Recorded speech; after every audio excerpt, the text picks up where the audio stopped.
네, 이어지는 순서에서는 이정식 고용노동부 장관과 함께 새 정부가 내놓은 노동개혁의 밑그림 한번 찬찬히 살펴보겠습니다. 관련 영상 보고 바로 대담 이어가겠습니다.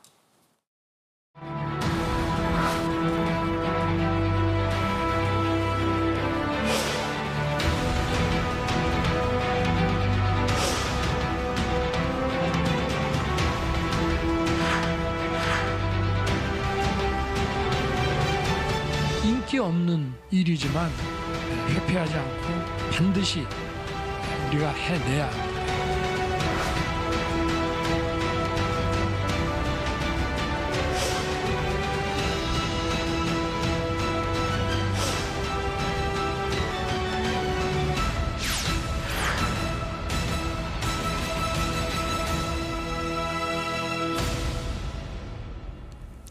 네, 스튜디오에 이정식 고용노동부 장관 나오셨습니다. 어서 오세요. 예, 안녕하십니까. 추운데 나오시느라고 고생하셨습니다. 예. 자, 미래노동시장연구회가 지난 12일에 노동개혁 권고문을 발표했습니다. 5개월간의 연구 끝에 나온 결론이라고 하는데 이번에 나온 내용이 윤석열 정부 노동개혁의 청사진이다 이렇게 보면 되겠죠? 전문가들이 보는 한국의 노동시장과 노사관계에 대한 진단, 그것을 토대로 권고를 하신 건데요. 저희는 최대한 그 부분을 존중해서 정부안을 만들 생각입니다. 자, 노동개혁 지금 추진해야 되는 취지가 뭔지 먼저 큰 그림부터 듣고 얘기 좀 구체적으로 이어가 보겠습니다. 예, 저희는 노동개혁, 노동시장개혁이라고 하는데요. 노동시장에서 가장 중요한 것은 이제 임금과 근로시간이 되겠습니다. 네. 그 외에도 이제 그것을 둘러싼 이제 노사관계 시스템이 문제가 될 텐데요. 우리나라 노동시장에 관련된 법 제도와 의식 관행이 기본 틀은 70년 전인 네. 53년도에 만들어졌습니다. 53년이면 산업화 초기 단계라고 할 수 있겠고요. 네. 그 제도의 기본 틀이 공장법을 기본으로 하고 있다고 볼 수가 있습니다. 그래서 크게 안 바뀌고 지금까지 왔는데 그러다 보니까 글로벌 스탠다드하고도 맞지 않고 세계적 추세하고도 맞지 않습니다. 그래서 노동시장에서 두텁게 보호되는 사람은 보호받고 있지만 절대 다수의 노동자들은 보호받고 있지 못해서 예. 이중구조와 양극화가 심각합니다. 네. 그래서 노사 모두 이 애로사항이 있다고 호소하고 있고 네. 이런 상태는 지속 가능하지 않다라고 네. 보고 있습니다. 알겠습니다. 자, 구체적인 내용을 한번 들어가 볼게요. 지금 가장 주목받는 내용은 주 52시간제 유연화 내용인데요. 내용을 한번 보면 현행 제도에서는 연장 근로를 일주일에 12시간까지 할 수 있게 돼 있는데 이게 연장 근로 합산하는 기간을 현행 주 단위에서 월, 분기, 반기, 연 단위 중에 선택해서 적용할 수 있게 하겠다는 겁니다. 이렇게 되면 일이 많을 때 몰아서 연장 근로를 할 수 있게 되니까 주당 최대 69시간까지 일을 할 수 있게 되는 건데요. 장관님, 왜 이런 식으로 지금 바꾸려고 하시는 건가요? 지금 우선 제가 표를 하나 보여드리겠습니다. 네. 이게 지금 앞 정면을 보시면 됩니다. 보이시나요? 네네.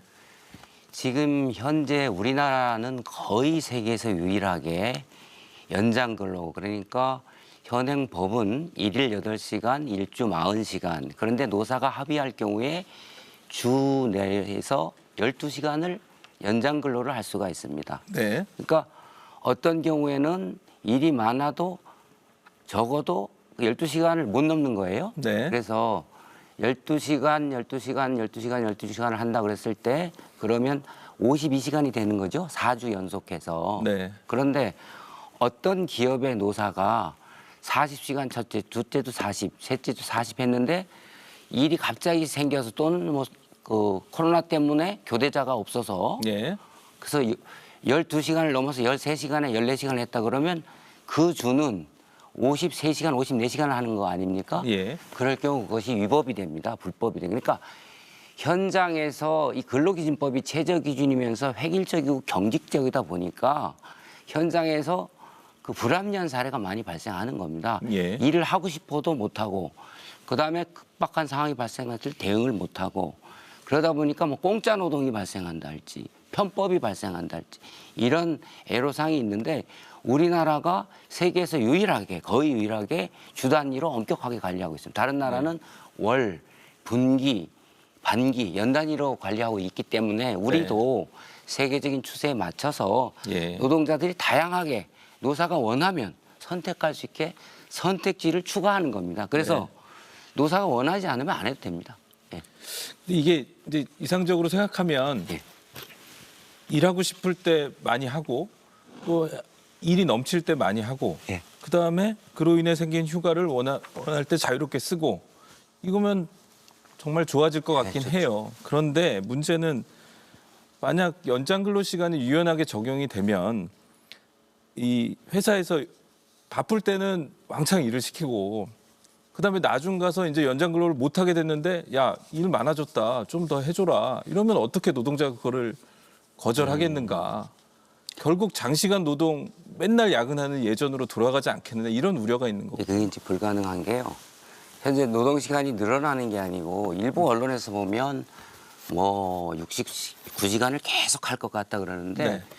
지금 연장 근로를 한 달 동안 할 수 있는 게 한 달 단위로 우리가 관리한다 그러면 매주 12시간이니까 네. 4점 한 달을 3, 4, 5주라고 하면 그러면 한 달 연장 가능한 게 최대한 52시간입니다. 네. 그러면 여기 지금 표가 보이시는지 모르겠는데 69시간을 한 주에 했다. 네. 그러면 40에다가 29시간을 하는 거 아닙니까? 네. 그럼 그 다음 주는 아무리 나머지 세 주간은 아무래도 23시간뿐이 못 하는 겁니다. 예. 그래서 둘째 주에 만약에 40시간에다 23시간을 합했다. 그럼 63시간이 되는 거예요. 그럼 나머지 셋째 주, 넷째 주는 40시간뿐이 못 하는 겁니다. 예. 노동 시간을 장시간 계속 할 수가 없고 총량은 그대로인데 오히려 그 상황 변화에 맞춰서 임금도 간소하지 않고 네. 그대로 계속 할 수 있다는 것이고 연간 단위로 하면 오히려 그런 극단적인 논리를 하면 70시간을 연장 근로 시간이 줄어들게 설계되어 있습니다. 그렇죠. 아울러서 노사가 합의를 해야 되고 요새 근로자들의 권리의식이 높아졌고 사용자들의 노동권도 존중하고 있고 아울러서 이게 잔업시간이기 때문에 네. 통상임금의 1.5배 할증임금을 50% 가산을 합니다. 그럼 기업이 부담이 되기 때문에 그 50% 가산해서 임금을 계속 노동시간을 시킬 수 있을까요? 노동자도 원하지 않고 불가능하고 사용자도 비용 부담 때문에 못합니다.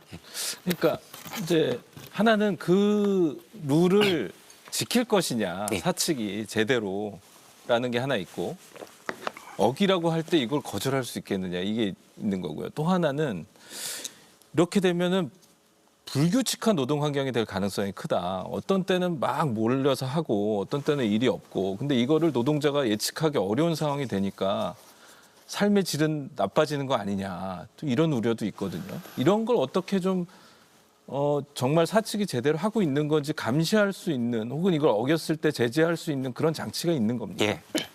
예, 중요한 말씀이신데요.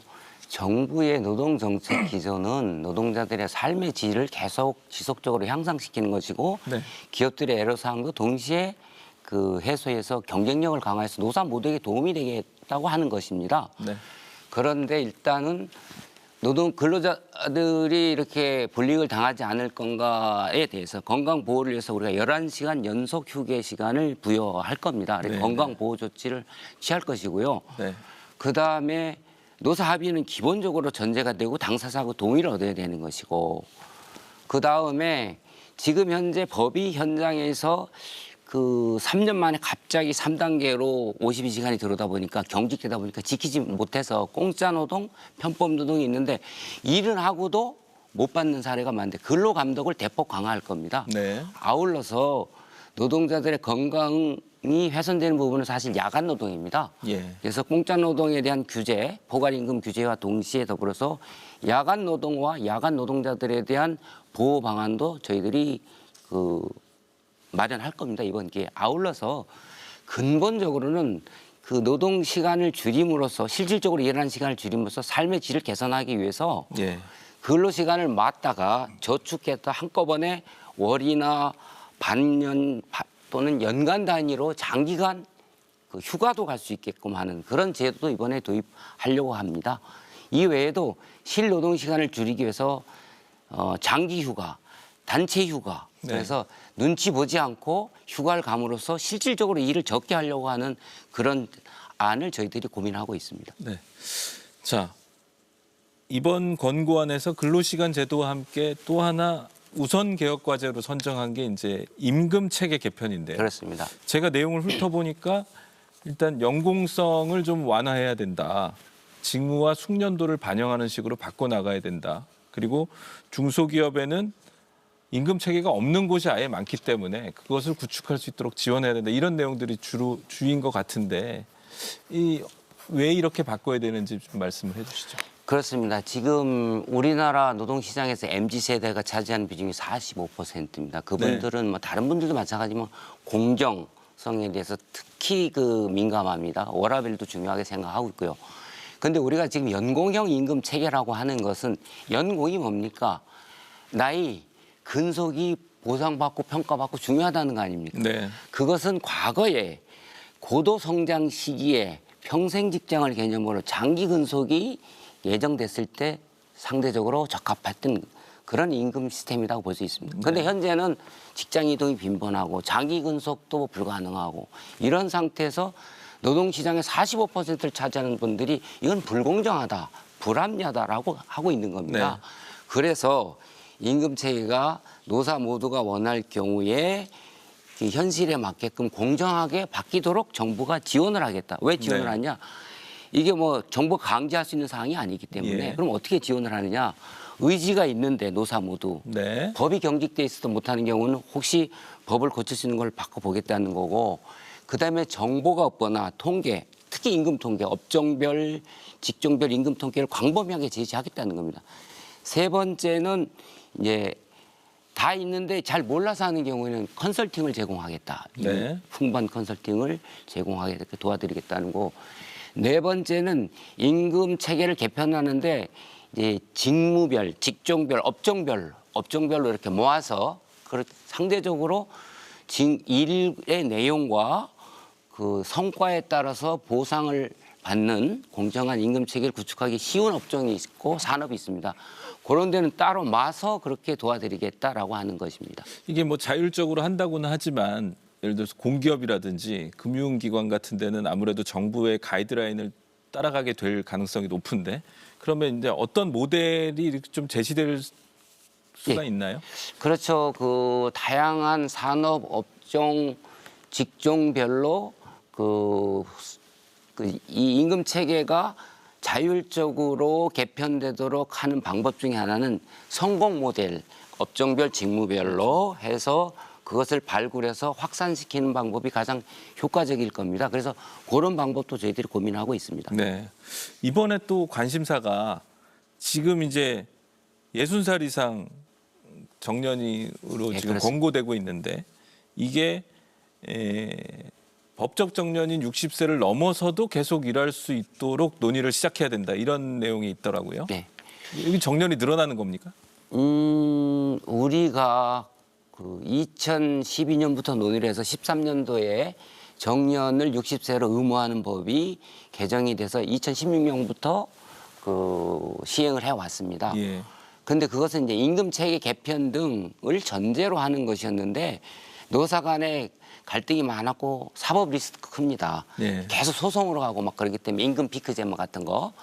그래서 그런 우를 되풀이해서는 안 되겠다. 그렇지만 예. 지금 지금 급속한 고령화 추세라든가 연금 수급 연령이라든가 노동력 부족 사태라든가 그다음에 노인 기준도 연령을 상한하자 뭐 이런 사회적 논의가 있는 속에서 네. 임금 체계 개편을 전제로 한 그 정년을 늘리거나 없애거나 재고용하거나 다양한 방식의 계속 일할 수 있는 그런 다만 이것은 세대 간의 상생이 돼야 되겠습니다. 이게 그렇죠. 청년 고용하고도 같이 맞물려 있기 그렇죠. 때문에 이 사회적 논의가 이제 시급하게 진행돼야 된다. 그래서 내년부터 빠르면 저희가 사회적 논의를 해야 된다고 보고 있습니다. 근데 방금 지적해 주신 그 부분이요. 그러니까 그 정년이 늘어나면 예. 아무래도 신입사원 적게 뽑게 되고 청년들에게 돌아갈 일자리가 줄어드는 거 아니냐 이런 우려가 나올 수밖에 없지 않습니까? 그렇습니다. 그게 정년 논의할 때 항상 제기되는 세대 간의 갈등, 그래서 네. 상생형으로 가자라고 하는 것인데요. 그건 사회적 논의가 있어야 되는데 연구 결과는 뭐 상반된 연구 결과가 많이 있는데 연공성이 강하고 그런 데는 이제 기업 규모가 큰 대기업 네. 그리고 강한 노조가 있는 데가 그런데 그런 데는 청년의 고용과 대체 관계에 있다는 연구 결과가 많이 있습니다. 예. 이게 그 호봉 현재 이제 방금 말씀하신 연공성이라는 게 이제 호봉제로 가는 거잖아요. 거의 성과급제로 이제 바뀐다는 전제하에서 지금 이 임금 체계가 설계가 돼야 된다는 그런 내용인가요? 꼭 그런 전제는 아니고요. 예. 그 임금 체계와 그 계속 고용은 서로 맞물려 있다. 네. 그다음에 청년과의 세대 상생형도 해야 된다. 이런 건데 임금 체계는 임금이 무엇에 의해서 결정되느냐인데 어떤 데는 뭐 연공형이 맞을 수도 있겠죠. 네. 어떤 데는 일의 중요성과 일의 내용에 따라서 보상하는 게 공정할 수도 있겠죠. 네. 어떤 데는 성과에 따라서. 그러나 분명한 사실은 성과와 무관하고 일의 내용과 무관한 임금 체계는 공정하지 않다고 볼 수 있지 않겠습니까? 그래서 다양하게 왜냐하면 노사가 기업이 경쟁력을 유지하면서도 적정한 임금 수준이 보장돼야 기업이 계속 성장 발전하지 않겠습니까? 그렇지 않은 임금 체계 도입은 불가능하고 그렇지 않은 정년 연장이나 계속 고용은 쉽지 않을 겁니다. 네. 이게 그 미래 노동시장 연구의 권고문인데 제가 이걸 찬찬히 읽어보다 보니까 예. 공감 가는 부분이 있었어요. 그 노동시장의 이중구조 문제 있잖아요. 대기업과 중소기업, 정규직과 비정규직, 비정규직 안에서도 시간제냐, 파견제냐, 기간제냐, 용역이냐, 그렇습니다. 또 남성이냐, 여성이냐, 노조가 있느냐, 없느냐 여기에 따라서 너무 격차가 크고 그 격차가 구조화되고 있다. 이거 바꿔야 된다. 그 부분은 저는 공감이 됐거든요. 그러면은 이걸 어떻게 바꿀 거냐. 이거 바꿔야 된다는 얘기는 계속 되었지만은 사실 못 바꾸고 계속 지금 시간이 지나고 있는 거 아닙니까? 그렇습니다. 대통령께서도 말씀하셨지만 노동시장의 이중구조와 양극화 더 이상 방치할 수 없습니다. 그래서 개혁을 하겠다는 겁니다. 시급하게. 그런데 지금 말씀하신 대로 그 양극화의 상태가 어느 정도냐면 대기업 정규직 노동자 임금을 100으로 봤을 때 중소기업 비정규직은 뭐 40을 겨우 넘는 수준입니다. 네. 같은 일을 하면서도 내가 대기업에 있다, 비정규직이다, 중소기업에 있다 이런 걸로다가 그것은 정당화될 수가 없고 지속 가능하지 않다는 겁니다. 네. 그런데 이 부분을 해소 내지는 해결하기 위해서는 그 근로시간 제도, 그다음에 임금, 그다음에 노사관계 시스템 이게 다 바꿔야 됩니다. 그렇죠. 그런데 가장 급한 게 시간이고 임금입니다. 네. 시간하고 임금이 뭐 일하는 사람들에게서 가장 중요한 거, 기업도 가장 중요한 거 아니겠습니까? 네. 그래서 시간은 유연하게 해서 기업의 활력을 제고하고 노동자의 임금, 소득도 늘려주고 삶의 질도 개선하겠다는 거고 임금은 공정하게 해서 같은 일을 하면 같은 임금을 받게 동일 가치 노동 같은 임금을 받게 해주겠다는 거죠. 하청에 있든 원청에 있든. 물론 그렇게 할 때는 산업 구조나 다단계 이런 것도 개선이 돼야 되겠습니다만은 네. 그리고 이제 중요한 게 노사관계 시스템이죠. 예. 노사관계가 상생과 연대로 더 어려운 사람들을 배려하고 같이 갈 수 있는 이런 노사관계로 가자는 건데 그래서 이번에 이중구조 개선과 취약계층을 두텁게 보호하겠다는 게 개혁의 핵심 방향입니다. 그래서 네. 이 보시면 지금 우리나라 노동시장과 노사관계 시스템을 이렇게 바꾸겠다는 거죠. 그래서 이중구조와 양극화를 개선하겠다는 건데 이제 불공정한 것을 공정하게, 네. 안전하지 않은 일터를 안전하게, 그리고 노사관계가 불안하고 법을 안 지키는데 법을 지키면서 상생과 연대의 노사관계로. 그렇지만 현실에 맞지 않는 경직된 제도를 유연하게 건강권도 보호하면서 노사가 원할 경우는 다양한 선택이 가능하도록 바꾸겠다는 겁니다. 그런데 예. 지금 이 권고안이 나오고 나서 양대 노총에서는 바로 반대 의견을 내놨어요. 내용을 보면 한국노총은 근로자가 사용자의 업무 지시를 거절할 수 없는 현실에서 노동시장 자율선택권이 무슨 의미가 있냐. 또 민주노총은 11시간 연속 휴식 보장이 24시간 내 11시간 휴식제가 아니기 때문에 장시간 노동이 될 가능성이 여전히 있다. 노동시간 결정권을 사용자에게 맡기는 거다. 그래서 전체적으로 보면 이런 내용이에요. 사용자가 요구하는 건 되게 구체적으로 권고안에 써놓은 제시해놨는데 노동자가 원하는 지금 얘기하신 뭐 건강권이라든지 휴식이라든지 휴가라든지 안정적인 노사관계 이런 거는 추상적이고 두루뭉술하게 돼 있다. 이거 사용자 측을 위한 그 권고안이다. 이게 지금 양대 노총의 주장이거든요.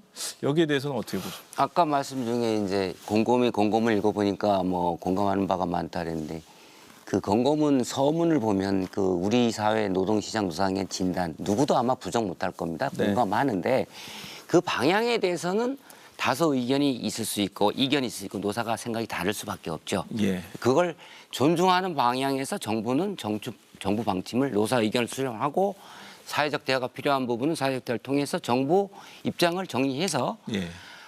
빨리 입법화 가능한 건 내년 상반기 입법하고 또 추가적인 사회적 논의가 필요한 건 하겠다는 건데 네. 지금 이제 노사의 의견들이 균형 있게 저는 반영돼 있다고 봅니다. 공짜 노동을 방지하겠다. 야간 노동을 보호하고 규제하겠다. 네. 그다음에 근로시간을 저축해서 휴가를 확대하게 하겠다. 그다음에 뭐 지금 현재 연차를 잘 못 쓰고 있는데 연차도 뭐 반차, 반반차까지 쓰게 하겠다. 아주 다양한 내용들이 들어가 있습니다. 근데 그중 일부를 좀 과도하게 얘기하는 것 같은데 어쨌든 노동계에서 우려하는 내용도 사회적 논의와 의견 수렴 과정에서 저희들이 최대한 뭐 서로 다 잘 되게 하겠다는 의지는 있다고 보고 예. 반영해서 최대한 이 제도 권고문이 정책으로 위반돼서 연착륙할 수 있도록 하겠습니다. 예. 또 하나 관심사 중에 하나가 주휴수당 문제인 것 같더라고요. 예. 주휴수당이라는 게 지금 일주일에 15시간 일하면 하루치를 더 주는 거잖아요. 그렇습니다. 이거를 좀 개선할 필요가 있다 이런 문구가 들어가 있어서 그러면 주휴수당 바뀌는 거냐 이런 관심들이 많던데 그건 어떻게 되는 겁니까? 이게 아주 해묵은 과제가 오랫동안 논의되었던 겁니다. 53년도에 우리나라의 저임금과 장시간 노동 현실을 반영해서 일주일 일하면 하루는 유급으로 휴일을 줘야 된다 했는데 이것 네. 때문에 예를 들어서 우리가 주 40시간 노동제가 법으로 돼 있는데 네. 소정 노동 시간이라고 합니다. 그런데 주휴 때문에 우리가 이제 할증 임금을 계산할 때 이제 뭐 잔업 수당을 계산할 때 50%를 가산해야 되니까 그럴 때는 그 통상 임금을 기준으로 합니다. 통상 임금을 계산할 때는 주휴 수당이 들어야 돼 48시간을 합니다. 예. 그래서 소정 노동 시간은 40시간이고 통상 임금은 계산할 때 48시간 이게 안 맞는 겁니다. 예. 그래서 임금 체계도 복잡하고 평균 임금, 통상 임금, 최저임금 너무 복잡해서 예. 불확실성이 크고 사법 리스크도 크고 그래서 임금 체계도 복잡해서 현실에 안 맞다. 그래서 한번 논의를 해보자라고 해서 오랫동안 수건으로 했던 걸 이제 그 전문가들이 제기한 거죠. 그래서 이참에 지금 70년 되고 지금까지 산업화 초기 단계에 만들었는데 그때 필요해서 조금씩 그 개정했던 내용을 전반적으로 우리가 한번 시대에 맞게 현대화한다는 의미에서 보면 그 한번 사회적 논의를 해볼 필요는 있다. 그래서 그 권고문을 그렇게 받아들이고 있습니다. 알겠습니다. 자, 이게 이제 시행이 되려면 시행령으로 되는 게 있을 거고 뭐 장관이나 대통령 시행령으로 되는 게 있을 거고 또 법이 바뀌어야 되는 부분이 있잖아요. 지금 당장 시행할 수 있는 게 있습니까? 이 내용 중에? 근로 시간과 관련해서는 정부 의지로 될 수 있는 부분들이 뭐 근로 감독 공짜 노동 예. 뭐 이런 거 그다음에 야간 노동에 관한 뭐 가이드라인이라든가 저희들이 필요하면 또 연구 용도 주겠지만 네. 그러나 대부분 국직한 내용들은 그 근로기준법을 바꿔야 되는 문제입니다. 그렇죠. 예.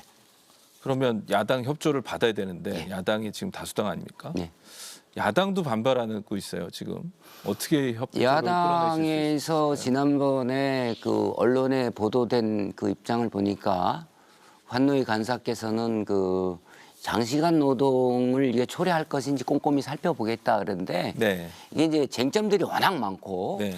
그러기 때문에 이제 신중히 보겠다는 건데 지금 제가 볼 때는 이 부분은 이제 국민적 공감대를 형성해야 된다. 사회적 논의도 필요하다. 네. 그런데 이것이 통과되기 위해서는 절차적 정당성과 그러니까 사회적 논의나 이런 거겠죠. 그다음에 그 내용적 정당성, 이게 현실 적합성이 있고 노사의 선택권을 다양하게 존중해주고 합의를 할게 당사자가 원할 경우에 건강권을 보호하면서 가겠다.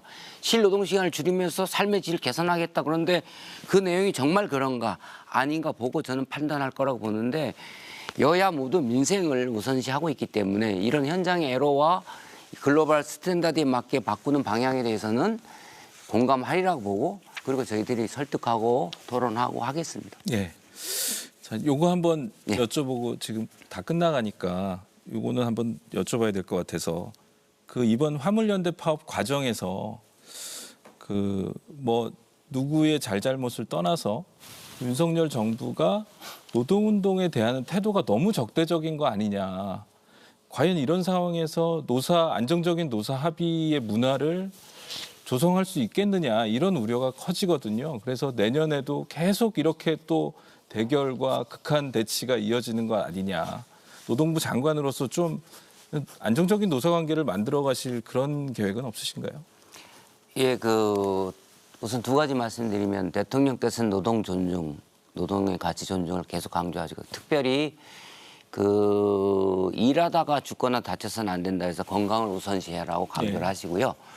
두 번째로 법 테두리 내에서 하는 것은 최대한 헌법과 이 모든 법의 가치니까 존중한다는 겁니다. 근데 법의 테두리에서 벗어나는 것에 대해서는 이 공동체 질서를 유지하기 위한 것이고 법치는 약자를 보호한 것이기 때문에 이것은 절대 양보할 수 없다는 것입니다. 누구든지 법을 존중하고 법 테두리 내에서 하면 최대한 보장하겠다. 그래서 저희가 일관되게 불법 행위에 대해서는 노사를 불문하고 법과 원칙에 따라서 엄정하겠다. 엄중 대응하겠다. 그래서 지금 전 정부에 비해서 현 정부 들어서 노사 분규이란 노동 손실 일수도 대폭 줄었고요. 임금 체불 같은 그 사용자의 불법 사례도 많이 줄었고요. 노동법 위반 사례로 위한 신고 사건도 많이 줄었습니다. 그래서 법을 지키는 부분은 모두를 위한 것이고 약자를 보호하는 것이다. 그러나 노동자들의 기본권이 폭넓게 보장될 수 있는 방안에 대해서는 지속적으로 사회적 논의를 통해서 개선토록 하겠다는 의지는 확고합니다. 네. 뭐 장관께서 노동계에 워낙 오래 계셨잖아요. 30년 가까이 계셨죠. 네. 노동계 쪽이랑 잘 좀 대화를 해서 안정적인 노사 관계 또 좀 더 나은 근로 조건을 만들어 가는데 좀 힘을 써주시면 고맙겠습니다. 예, 오늘 말씀 알겠습니다. 여기까지 듣겠습니다. 알겠습니다. 감사합니다. 예. 네, 시청자 여러분, 윤석열 정부가 노동, 교육, 연금 3대 개혁을 추진하겠다는 의지를 강하게 피력을 했습니다. 인기가 떨어져도 반드시 하겠다는 겁니다. 하지만 지난 역사가 보여주듯이 끊임없는 설득 그리고 정치 사회적 합의 없이는 어떤 개혁도 성공할 수 없었다는 사실 꼭 기억해 주셨으면 고맙겠습니다. 일요진단 라이브 여기서 마칩니다. 시청해 주신 여러분 고맙습니다.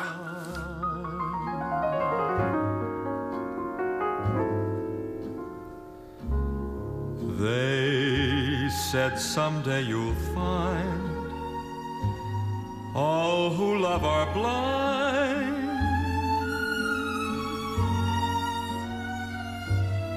When your heart's on fire, you must realize